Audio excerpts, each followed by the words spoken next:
આજે તો આપણે કપડાની ધોણ કાઢી નાખી હો। घर में कितने परिवार रहते हैं? 15-16 परिवार। हाँ तो इसको घर क्यों बोलते हैं? इसको जिला घोषित क्यों नहीं कर देते? काम कर, नहीं तो तुझे रस्सी में सुखा दूंगा। हाँ हाँ लाने दो लाने दो लाने दो, पूरे घर के कपड़े लाने दो और पड़ोसों से भी पूछ लो, उनके कपड़े उनको भी लाने दो। ये सस्ता और अच्छा साबुन है इसलिए इतनी मजदूरी करवा रहे हो।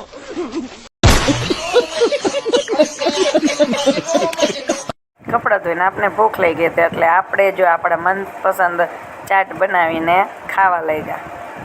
આપણી શાળામાં સ્નેહ મિલન હતું એટલે આપણે તૈયાર થઈ અને આજે આપણે આપણી માણકી નહોતા લઈ ગયા પણ ભૈલાનું હેલિકોપ્ટર લઈને ભ્રૂમ ભ્રૂમ ભ્રૂમ કરતાં આપણે સ્નેહ મિલનમાં જવા માટે શાળાએ જવા નીકળી ગયા।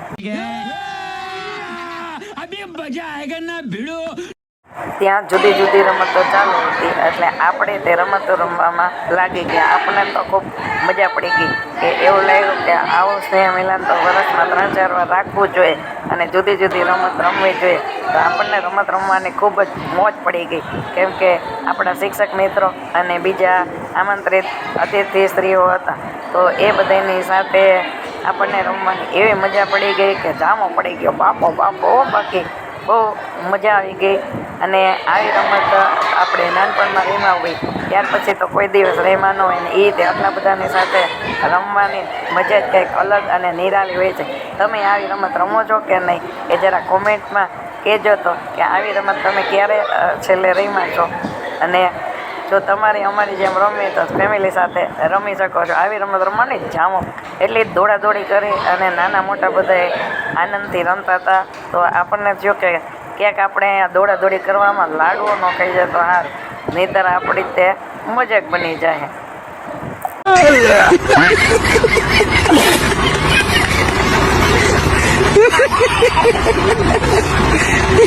અતિથિશ્રીનું વક્તવ્ય સાંભળી અને પછી આપણે પહોંચી ગયા ભોજન માટે। ત્યાં તો આપણે હંમેશા પહેલાં જ હોઈએ છીએ।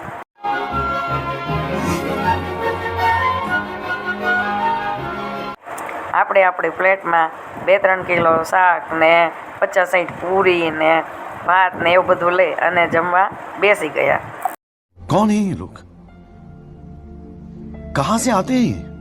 પછી મિત્રો સાથે આટલું મસ્ત મજાનું જમવાનું હોય તો થોડુંક મોકલું મારા વાલા તો પછી બહુ વાતો ન કરવાની હોય અને જમવાના આનંદ લેવાનો હોય। એટલે ફરીથી મળશું નવા વિડીયોમાં। ત્યાં સુધી બધાને મારા તરફથી જય માતાજી, બાય બાય અને હા ચેનલને લાઈક શેર સબસ્ક્રાઈબ કરવાનું ભૂલતા નહીં। ફરીથી મળશું નવા વિડીયોમાં। Bye bye.